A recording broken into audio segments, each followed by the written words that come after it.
नमस्कार साथियों, अभी एक वीडियो निकल कर आ रहा है रवीश कुमार ऑफिशियल का, जिन्होंने टाइटल रखा है भारत को क्या हासिल हुआ पीएम के विदेश दौरों से।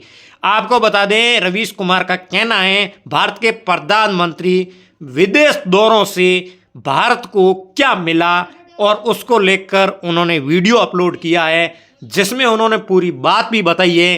अभी उनका अपन रिएक्ट भी करेंगे, और उससे पहले आप लोगों ने हमारा यूट्यूब चैनल सब्सक्राइब नहीं किया तो उससे पहले सब्सक्राइब जरूर कर लें और वीडियो को ज़्यादा से ज़्यादा शेयर करें, और ये लोगों तक बात पहुंच सके कि पीएम मोदी विदेश दौरे से भारत को क्या मिला और क्या नहीं मिला। इसी वीडियो में जानते हैं, आइए देखते हैं इस वीडियो को। जिन विदेश दौरों को कामयाबी बताकर पेश किया जा रहा था, अब उन्हीं पर सवाल होने लगा है। जनता भी सवाल कर रही है कि प्रधानमंत्री मोदी ने अपने 11 साल के कार्यकाल में ताबड़तोड़ विदेश यात्राएं की, उसका नतीजा भारत के लिए क्या निकला। कांग्रेस इसे लेकर सवाल उठा रही है। विदेश दौरों के लिए चुने गए सांसदों के नाम को लेकर जो राजनीति शुरू हुई, उसी के बहाने अब कांग्रेस इन प्रश्नों पर आ गई है। रेलवे के टिकट पर भी ऑपरेशन सिंदूर और प्रधानमंत्री के फोटो को लेकर विवाद होने लगा है कि क्या यह सब राजनीति नहीं है। इस फोटो में भी सेनाध्यक्षों की तस्वीर नहीं है, प्रधानमंत्री मोदी ही सैल्यूट कर रहे हैं। कांग्रेस प्रवक्ता सुप्रिया श्रीनेत ने सवाल उठाया है कि जो लोग कह रहे हैं कि कांग्रेस को राजनीति नहीं करनी चाहिए, उनसे मैं पूछना चाहती हूं कि ऑपरेशन सिंदूर के पोस्टर पर, बीजेपी के सोशल मीडिया पर, रेल टिकट पर और होर्डिंग पर नरेंद्र मोदी अपना फोटो छपवाकर कमांडो बन खड़े हैं, क्या वो राजनीति नहीं है? कामयाबी सेना की, लेकिन फोटो और पोस्टर में तस्वीर केवल प्रधानमंत्री मोदी की, क्या यह राजनीति नहीं है?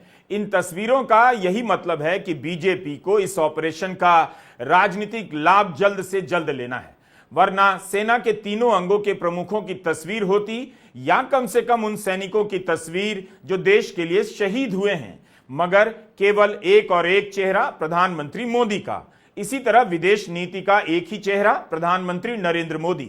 ध्यान रहे, यात्राओं के इन हिसाब में विदेश मंत्री एस जयशंकर की यात्राएं शामिल नहीं हैं, क्योंकि उनका काम ही है विदेश मामलों के संबंध में यात्राएं करना।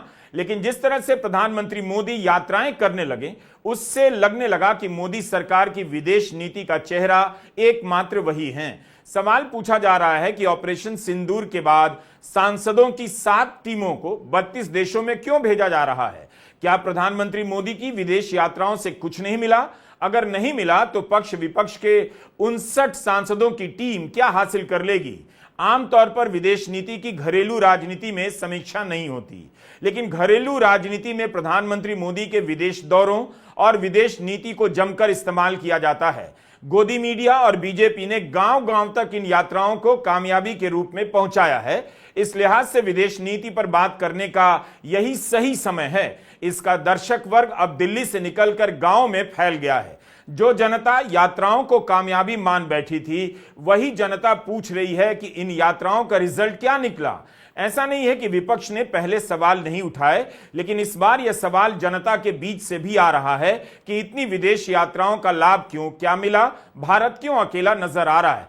क्यों पहलगाम आतंकी हमले और ऑपरेशन सिंदूर के बाद कोई देश भारत के साथ खड़ा नजर नहीं आ रहा? यह सवाल रह रहकर अमेरिका के राष्ट्रपति ट्रंप के कारण भी उठता जा रहा है। वे लगातार भारत का नाम पाकिस्तान के साथ ले रहे हैं, पाकिस्तान की तारीफ करते हैं, खुलकर एप्पल के सीईओ से कहते हैं भारत में उनका प्रोडक्ट बन रहा है, उन्हें पसंद नहीं। अनेक बार कह चुके हैं कि भारत और पाकिस्तान के बीच लड़ाई उन्होंने रुकवाई, व्यापार की डील को लेकर धमकी दी, जिसके बाद लड़ाई रुक गई। भारत ने आधिकारिक चैनल से इसका प्रतिकार किया है, लेकिन जनता अब नोट करने लगी है कि ट्रंप जब भी भारत को लेकर कुछ बोलते हैं, प्रधानमंत्री मोदी कुछ भी नहीं बोलते।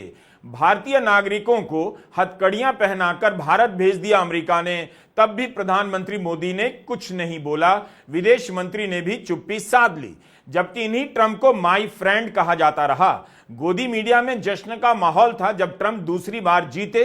गोदी मीडिया को लगा कि एक और दोस्त जीत गया है। सतही जश्न और विश्लेषण के जरिए भारत के दर्शकों को झांसा दिया गया कि ट्रंप की जीत भी प्रधानमंत्री मोदी की सफलता है। और अब जब ट्रंप अपने हिसाब से चलने लगे हैं तो गोदी एंकर बता रहे हैं ट्रंप कोई मायने नहीं रखते। अगर ट्रंप इतने ही निरर्थक हो चुके हैं तब फिर प्रधानमंत्री मोदी उनके बयान का जवाब क्यों नहीं दे पाते? उसी समय ट्वीट कर देते कि कश्मीर पर कोई हस्तक्षेप स्वीकार नहीं होगा, आपका शुक्रिया। यहां तो ट्रंप क्रेडिट पर क्रेडिट लिए जा रहे हैं कि उन्होंने लड़ाई रुकवाई और खंडन भी नहीं किया जा रहा। कर दीजिए। अगर ट्रंप गोदी मीडिया के लिए अब कुछ भी नहीं है तो हुआ यह है कि विदेश नीति को लेकर हिंदी के अखबारों में और हिंदी के चैनलों में खूब लिखा गया, दिखाया गया, एक तरफा कामयाबी का ऐलान कर दिया गया। विदेश दौरों को ही मिलने जुलने की तस्वीरों के सहारे ही सफलता का प्रदर्शन किया गया। आज उस जनता को यकीन नहीं हो रहा कि जिस विदेश नीति को उसने कामयाबी के रूप में स्वीकार कर लिया था, भारत के विपक्ष के सांसदों की मदद अब क्यों ली जा रही है। एकता का ही प्रदर्शन करना था तो तृणमूल कांग्रेस से पूछे बिना यूसुफ पठान का नाम क्यों शामिल किया गया? यूसुफ पठान इस राजनीति को समझ गए और खुद को अलग कर लिया। जब इसे लेकर ममता बनर्जी ने बोला तब जाकर सरकार ने अब पार्टी से पूछा है और अभिषेक बनर्जी का नाम पार्टी की तरफ से मनोनीत किया गया। यही आरोप तो कांग्रेस ने लगाया कि शशि थरूर का नाम कांग्रेस ने नहीं दिया तो बिना पूछे क्यों शामिल किया गया। शशि थरूर ही नहीं, कांग्रेस से पूछे बिना मनीष तिवारी का नाम भी दे दिया गया। तो क्या यह राजनीति नहीं थी? तृणमूल कांग्रेस से पूछा नहीं, यूसुफ पठान का नाम दे दिया।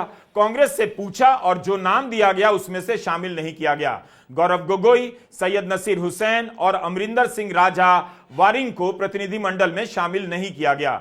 कांग्रेस के दिए गए 4 नामों में से केवल एक नाम ही सरकार ने चुने।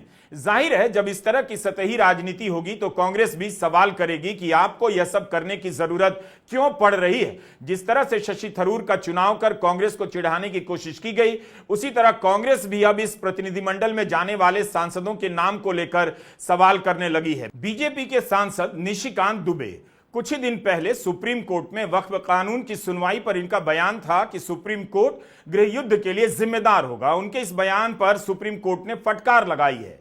उनके खिलाफ कार्रवाई नहीं की लेकिन कहा कि उनके बयान गैर जिम्मेदार हैं, तर्कहीन हैं और बेतुके हैं। कांग्रेस प्रवक्ता सुप्रिया श्रीनेत ने लिखा है कि हिंदुस्तान के मुसलमानों के खिलाफ दिन भर जहर उगलने वाले, ऊट पटांग बकवास करने वाले डिग्री दुबे सऊदी अरब, कुवैत, बहरीन और अल्जीरिया के मुसलमानों को भारत के ऑपरेशन सिंदूर के बारे में समझाने जा रहे हैं। गजब विडंबना है। मोदी सरकार ने सांसदों की टीम बनाने को लेकर जिस तरह से राजनीति की शुरुआत की, उसके कारण उनकी विदेश यात्राएं भी निशाने पर आ गई हैं। जो बात विपक्ष भी भूल गया था अब उसे लेकर पूछने लगा है कि प्रधानमंत्री मोदी की विदेश यात्राओं का क्या लाभ निकला कि अब केवल गुटबाजी लेवल की राजनीति करके प्रतिनिधिमंडल बनाया जा रहा है। गोदी मीडिया जिस विपक्ष को 11 साल से देश के लिए खतरनाक बताता रहा, विपक्ष को नष्ट करने में जुटा रहा, विपक्ष विरोधी पत्रकारिता करता रहा, अब उसे भी स्वीकार करना पड़ रहा है कि मिटा देने की इतनी मेहनत करने के बाद विपक्षी दलों से भी सांसदों को भेजना पड़ रहा है। जो प्रधानमंत्री सर्वदलीय बैठक में नहीं आए, 2 बार सर्वदलीय बैठक हुई मगर प्रधानमंत्री मोदी नहीं आए, अब उन्हें भी विपक्ष का सहयोग लेना पड़ रहा है। लेकिन इस तरह से विपक्ष के सांसदों को चुनने में राजनीति होगी तो उनकी विदेश यात्राओं को लेकर संदेह किया जाएगा, सवाल पूछा जाएगा कि मकसद क्या था। प्रधानमंत्री मोदी ने जो दिन रात यात्राएं की उसका नतीजा क्या निकला। लोगों के मन में यह बात घर कर गई है कि भारत अलग थलग पड़ गया है। पहलगाम हमले और ऑपरेशन सिंदूर के बाद दुनिया के तमाम देशों ने भारत से किनारा कर लिया और बीच बचाव का बयान देने लगे। कांग्रेस ने भी इसे लेकर सवाल उठाया है। प्रवक्ता जयराम रमेश ने लिखा है कि हमारी विदेश नीति पूरी तरह फेल हो गई है। विदेश नीति का मतलब केवल विश्वगुरु बन जाने का दावा करना नहीं है। पिछले 60-70 साल से विदेश नीति में निरंतरता रही है। मोदी सरकार ने उस सिलसिले को तोड़ दिया।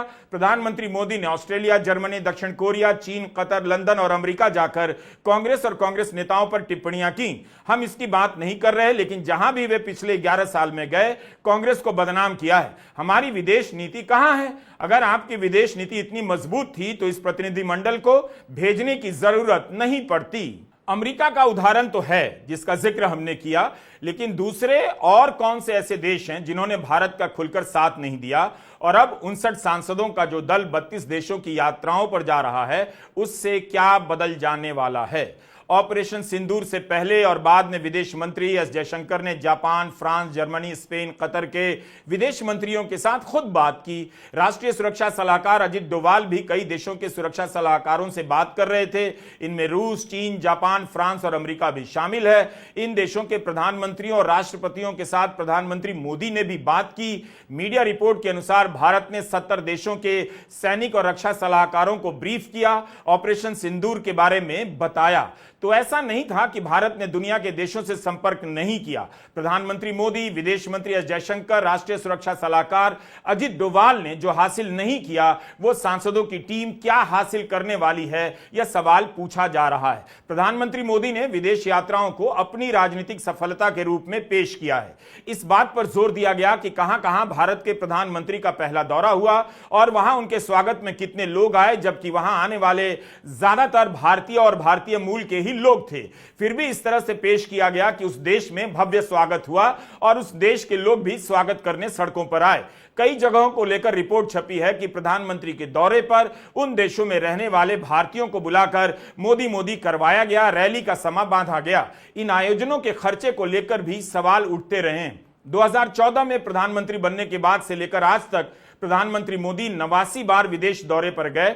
हो सकता है कि विदेश दौरों में शतक बनाने का रिकॉर्ड कोई मन में हो, लेकिन जनता अब रिजल्ट पूछ रही है। उनकी यात्राओं का रिकॉर्ड देखने से लगता है कि एक बार की यात्रा में प्रधानमंत्री मोदी 1 से लेकर 4 देश का दौरा कर लेते हैं। पहले कार्यकाल में ही 92 देशों से अधिक देश चले गए। पीएम इंडिया की वेबसाइट पर मौजूद जानकारी के अनुसार वे अब तक 151 बार देशों का दौरा कर चुके हैं। इनमें से कुछ देशों का उन्होंने 1 से अधिक बार दौरा किया है, तो उसकी गिनती भी 2 या 3 बार की जाएगी। भले ही 92 बार वे भारत से बाहर गए, लेकिन इस दौरान 151 बार देशों का दौरा किया। बतौर प्रधानमंत्री उनका पहला दौरा भूटान का था और सबसे ताजा विदेश दौरा सऊदी अरब का था, जहां से प्रधानमंत्री मोदी पहलगाम हमले के कारण जल्दबाजी में लौट पड़े। प्रधानमंत्री मोदी पहले कार्यकाल में 92 से अधिक देशों की यात्रा पर गए। 2021 से 25 के बीच 31 बार यात्राएं की, करीब 50 देश गए। कोविड के 1.5 साल के दौरान उन्होंने कोई विदेश यात्रा नहीं की। इस दौरान की यात्रा का रिकॉर्ड उनकी वेबसाइट पर नहीं है। अपने पहले कार्यकाल के शुरुआती 55 महीनों में 92 देशों का दौरा कर लिया, जबकि 10 साल तक प्रधानमंत्री रहे मनमोहन सिंह ने 74 देशों की ही यात्राएं की। इससे ज्यादा यात्राएं प्रधानमंत्री मोदी ने 5 साल में कर डाली। पूरे उनके चेले, उनका भक्त मीडिया दिन भर चलाता था, पापा ने वॉर रुकवा दी, रूस और यूक्रेन की वॉर पापा ने रुकवा दी।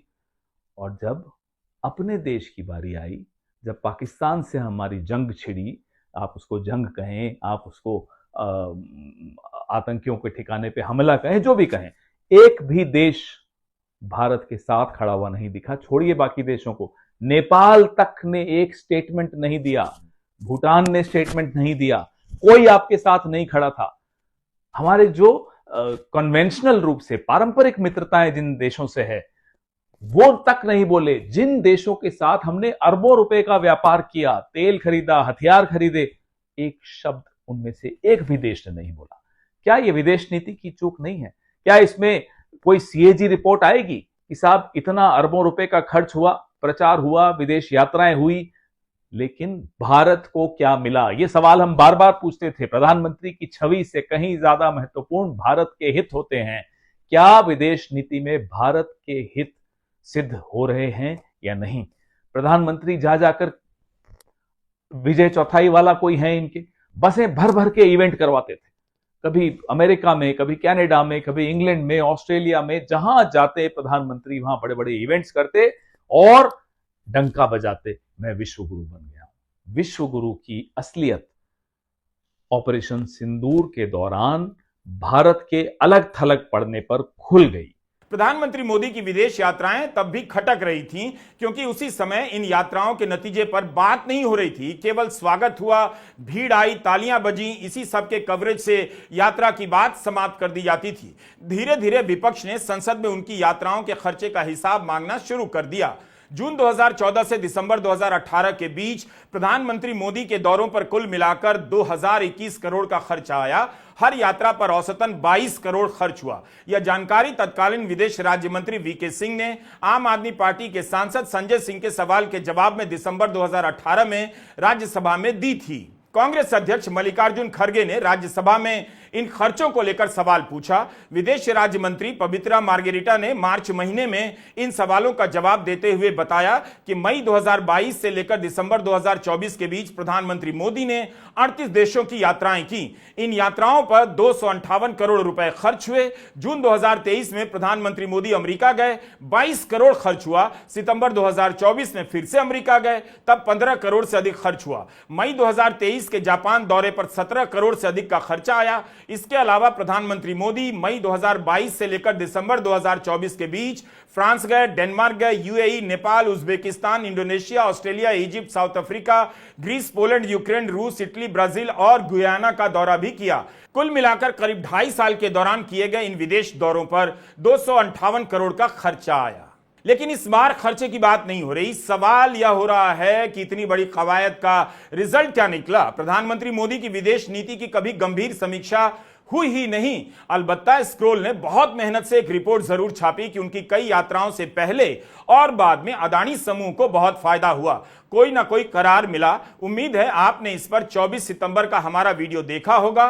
सितंबर 2024 में स्क्रोल के सुप्रिया शर्मा और आयुष तिवारी ने एक रिपोर्ट प्रकाशित की। इस रिपोर्ट में कई देशों के उदाहरण देकर बताया गया कि जहां जहां मोदी जाते हैं वहां वहां अदानी समूह को डील मिलती है। Singapore, Vietnam, Malaysia, Bangladesh, Sri Lanka, Kenya, Tanzania और इसराइल के उदाहरण देकर बताया गया कि प्रधानमंत्री मोदी के दौरे के कुछ महीनों के भीतर ही उन देशों में अदानी समूह को डील मिली है।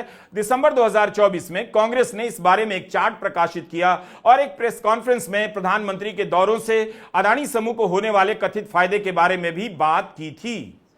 अदानी का नाम आते ही, गौतम भाई का नाम आते ही जो हालत खराब हो जाती है प्रधानमंत्री की, वो देखते बनता है।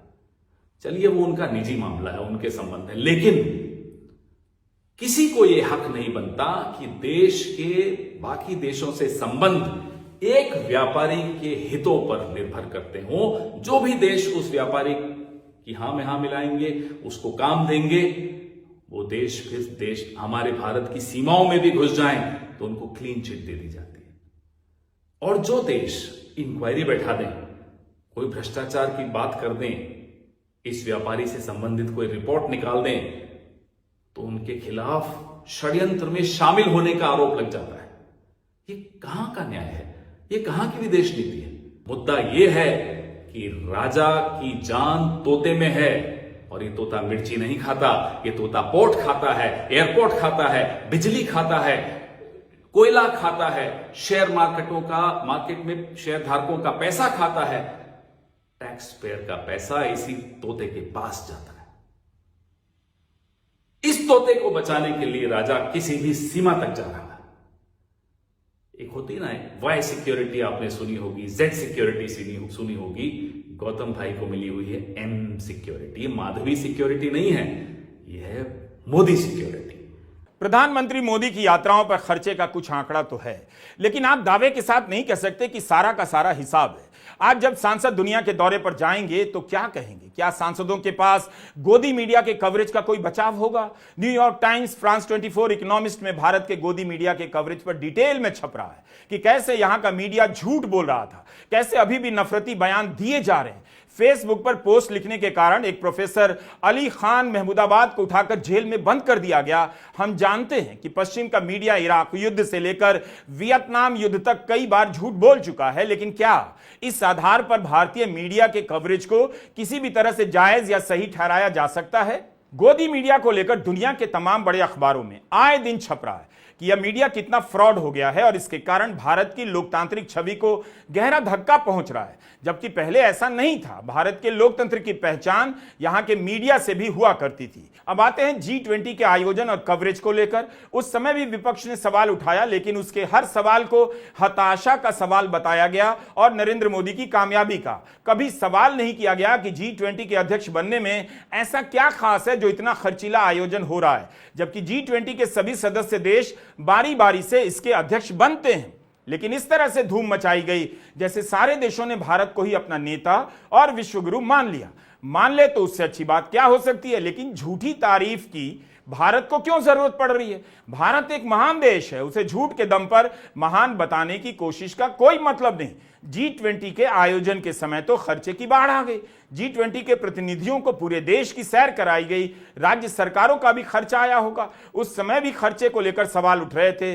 कई लोग हैरान थे कि भारत ऐसा क्यों कर रहा है। G20 के समय इतने पोस्टर लगाए गए कि आज भी इसके अवशेष आपको शहर में दिख जाएंगे। इसका आयोजन प्रधानमंत्री मोदी के लिए व्यक्तिगत प्रदर्शन भी बन गया था। मेहमानों को सोने चांदी के वर्क वाली प्लेट में भोजन परोसा गया। आप सोने की थाली में खिलाकर किस वैभव का प्रदर्शन कर रहे थे और इसका रिजल्ट क्या निकला? चीन के राष्ट्रपति शी जिनपिंग नहीं आए, उनकी जगह चीन के प्रधानमंत्री आए। G20 महत्वपूर्ण संस्था है, लेकिन क्या वो इतनी बड़ी संस्था है? अगर है तो उसकी भूमिका पहलगाम हमले के बाद क्यों नहीं नजर आती है? तब तो फोटो खूब छप रहा था, भारत विश्व गुरु बन गया है। G20 के समय हालत यह हो गई कि इतने बड़े सम्मेलन से एक साझा बयान जारी होगा या नहीं, इसे लेकर बेचैनी मच गई। अब आपने इतना बड़ा तामझाम किया, उसका नतीजा कुछ तो निकलना था, साझा बयान तो आना चाहिए। समापन के कुछ दिन पहले तक यह लगने लगा कि रूस और यूक्रेन के मसले पर साझा बयान जारी नहीं होगा। अंत में साझा बयान जारी हुआ, लेकिन रूस की निंदा नहीं की गई, जबकि एक साल पहले इंडोनेशिया में हुए सम्मेलन में G20 के बयान में रूस की कड़े शब्दों में निंदा की गई थी। रूस और यूक्रेन के बीच युद्ध रुकवाने का जिम्मा और मुद्दा दोनों राष्ट्रपति ट्रंप ने ले लिया है। इस युद्ध को रुकवाने की शर्तों को तय करने में भारत कहीं नजर नहीं आता। अमेरिका और यूक्रेन के बीच वहां के खदानों को लेकर करार हुए हैं। राष्ट्रपति ट्रंप और जेलेंस्की के बीच व्हाइट हाउस में टकराव हो गया, लेकिन इसके बाद भी ट्रंप ही इस मसले में मुख्य खिलाड़ी बने हुए हैं। पोप की अंतिम यात्रा के दौरान जेलेंस्की और ट्रंप की मुलाकात की तस्वीरें इंटरनेट पर वायरल हैं। अब 19 मई की रात ट्रंप ने रूस के राष्ट्रपति पुतिन से 2 घंटे बात की है और घोषणा की है कि दोनों देश आपस में मिलकर युद्ध विराम की शर्तें तय करने वाले हैं, युद्ध खत्म करने की दिशा में काम करने वाले हैं। इन सब में प्रधानमंत्री मोदी कहीं नजर नहीं आ रहे। तो जो कहानी बनाई गई थी उसकी सच्चाई क्या थी? लेकिन रूस और यूक्रेन के बीच युद्ध को रुकवाने को लेकर भारत में तरह तरह के दावे हो गए। बीजेपी के सांसद ने झूठ बोला कि भारतीय छात्रों को लाने के लिए प्रधानमंत्री मोदी ने कुछ देर के लिए जंग रुकवा दी। इस बात से विदेश मंत्रालय के प्रवक्ता ने ही इनकार कर दिया। आप इन चेहरों के नाम से इनके बयान सर्च कीजिए। इन्होंने ऑन रिकॉर्ड झूठ बोला है कि भारतीय छात्रों को लाने के लिए प्रधानमंत्री मोदी ने युद्ध रुकवा दी। जब इस झूठ को लेकर विदेश मंत्रालय के प्रवक्ता अरिंदम बागची से सवाल पूछा गया, उन्होंने साफ इनकार कर दिया जैसे ये सब फालतू की बातें हों। इसके बाद भी बीजेपी ने वॉर रुकवा दी पापा वाला विज्ञापन बनाया। तमाम तरह के सवाल उठने के बाद भी उसे अपने ट्विटर हैंडल से बीजेपी ने नहीं हटाया है। अगर वाकई रूस और यूक्रेन के बीच भारत की कोई ठोस भूमिका होती तो आज रूस और यूक्रेन के बीच मध्यस्थता की मेज पर ट्रंप के साथ साथ प्रधानमंत्री मोदी का भी जिक्र हो रहा होता, जो कि नहीं हो रहा। अखबारों में केवल तारीफ छपती थी। आम आदमी क्या करता? उसे जब अपने शहर की हालत में बदलाव नहीं दिखता था तो इस बात से संतोष कर लेता था कि प्रधानमंत्री मोदी विदेशों में कामयाब हैं, भारत का नाम हो रहा है। लेकिन आज वही समझ नहीं पा रहा कि जिसे कामयाबी समझता था वो कामयाबी नजर क्यों नहीं आ रही। भारत के साथ कौन खड़ा है दिख क्यों नहीं रहा? लोग सवाल पूछने लगे हैं। गोदी मीडिया ने हमेशा विदेश दौरों को हवा दी कि यह भारत की कामयाबी का कोई लम्हा है। आज पहलगाम हमले और ऑपरेशन सिंदूर के बाद कामयाबी का वह झंडा गोदी मीडिया भी नहीं दिखा पा रहा, जिसे गोदी एंकर अपने स्टूडियो में लहराया करते थे। G20 को लेकर कितना खर्च हुआ, इस पर श्वेत पत्र आना चाहिए। मीडिया में अलग अलग रिपोर्ट है। सितंबर 2023 में कांग्रेस ने ट्वीट किया कि मोदी सरकार ने 4100 करोड़ उड़ा दिया, जनता की मेहनत की कमाई अपनी छवि चमकाने में उड़ाई। टीएमसी सांसद साकेत गोखले ने भी इस पर ट्वीट किया, जिस पर पीआईबी ने फैक्ट चेक करते हुए लिखा, सही नहीं है, भ्रामक जानकारी है, बहुत सारा पैसा स्थायी रूप से इमारतों को खड़ा करने में खर्च किया गया जो G20 के बाद भी काम आएंगे। लेकिन खर्च तो G20 के लिए ही हुआ। दिसंबर 2023 में दिव्या ए ने इंडियन एक्सप्रेस के लिए रिपोर्ट किया कि केंद्र सरकार ने कहा है कि G20 के आयोजन के लिए भारत सरकार ने 1310 करोड़ का बजट दिया था। पहले 320 करोड़ का बजट, फिर 990 करोड़ का। राज्यसभा में विदेश राज्य मंत्री वी मुरलीधरन ने बताया है यह पैसा भारत भर में खर्च हुआ है। इसी अखबार में जतिन आनंद की सितंबर 2023 की रिपोर्ट है। इसमें लिखा है कि सरकारी रिकॉर्ड के अनुसार 2 दिन के सम्मेलन के लिए दिल्ली को तैयार करने पर 4100 करोड़ का खर्च हुआ। 12 श्रेणियों में यह खर्चा किया गया। सुरक्षा पर सर्वाधिक खर्च हुआ, मगर सड़कों, फुटपाथ, लाइटिंग इत्यादि पर भी काफी पैसे खर्च किए गए। 2 दिन के आयोजन के लिए 4100 करोड़। इंडियन एक्सप्रेस की रिपोर्ट है। क्या आप इस खर्चे का मतलब समझ रहे हैं? क्या G20 के देशों ने भारत का साथ दिया? इसके एक टॉप सदस्य अमेरिका का बयान आप देख चुके हैं। चीन के बारे में आपको बताने की जरूरत ही नहीं। पाकिस्तान की मदद करने में, तरह तरह से मदद करने में, तमाम विश्लेषणों में चीन का नाम आ रहा है। ब्रिटेन के प्रधानमंत्री ने हमले के फौरन बाद बयान जारी कर हमले की निंदा की। बाद में ब्रिटेन की संसद में हमले पर बहस हुई और बाद के बयानों में ब्रिटेन ने भारत और पाकिस्तान से संयमित कार्रवाई और तनाव कम करने का आह्वान किया। भारत का खुलकर पक्ष नहीं लिया। दोनों के बीच तनाव कम करने की बातें ब्रिटेन करता रहा। पहलगाम के हमले के बाद चीन ने अपने बयान में कहा कि वह अपनी संवेदनाएं प्रकट करता है, हर प्रकार की आतंकी गतिविधि का पुरजोर विरोध करता है। मगर संयुक्त राष्ट्र सुरक्षा परिषद की बैठक के बाद चीन ने अपने बयान में लिखा वह आतंक के खिलाफ लड़ाई में पाकिस्तान के साथ है, उसका सबसे गहरा दोस्त है। यह भी कहा कि इस हमले की निष्पक्ष जांच होनी चाहिए। भारत और पाकिस्तान से आग्रह किया कि दोनों देश शांति से काम लें। विदेश यात्राओं पर गए प्रधानमंत्री मोदी की अनगिनत तस्वीरें मिल जाएंगी, लेकिन उन तस्वीरों में अब केवल प्रधानमंत्री ही दिखाई दे रहे हैं। भारत की विदेश नीति कड़े इम्तिहान से गुजर रही है, उसकी तलाश हो रही है। इस बीच भारत का गोदी मीडिया दिन रात झूठ परोसने में लगा हुआ है ताकि जनता हर समय कंफ्यूजन में रहे, झूठ से निकलने का रास्ता उसे मिले ही ना। रिपब्लिक चैनल के अर्नब गोस्वामी ने अपने कार्यक्रम में तुर्की की एक इमारत को कांग्रेस पार्टी का दफ्तर बता दिया। इस पर कांग्रेस के प्रवक्ता पवन खेड़ा ने कहा, तुर्की की राजधानी इस्तांबुल में जिस कांग्रेस सेंटर को कांग्रेस पार्टी का दफ्तर रिपब्लिक चैनल बता रहा है वो इस्तांबुल नगरपालिका की इमारत है, उसका कन्वेंशन सेंटर है। इसके बाद कांग्रेस जगह जगह की इमारतों की तस्वीरों को ट्वीट कर रही है कि शिकागो के कांग्रेस प्लाजा होटल को भी कांग्रेस पार्टी का बता दीजिए, प्राग के कांग्रेस सेंटर को भी कांग्रेस पार्टी का बता दीजिए, अमेरिकी कांग्रेस को भी कांग्रेस पार्टी का बता दीजिए। तो आप देख रहे हैं कि जिस तरह से मोदी सरकार थरूर और पठान को खुद से चुनकर कांग्रेस और तृणमूल को चिढ़ाने में लगी थी, उसी लाइन में गोदी मीडिया विपक्ष पर झूठ के सहारे हमला कर रहा है। जाहिर है तब पूछा ही जाएगा 59 सांसदों को विदेश भेजकर हासिल क्या करना जब दिन रात झूठ के सहारे ही जीना है। यह भी तो झूठ बोला ही जा सकता है, सारे सांसद दुनिया भर की यात्राएं कर कर लौट आए, भेजने का खर्चा भी बच जाएगा। इस लेवल का मीडिया है इस देश में, इस लेवल की राजनीति है इस देश में। आप दर्शक हमेशा अपना लेवल ऊंचा करते रहें।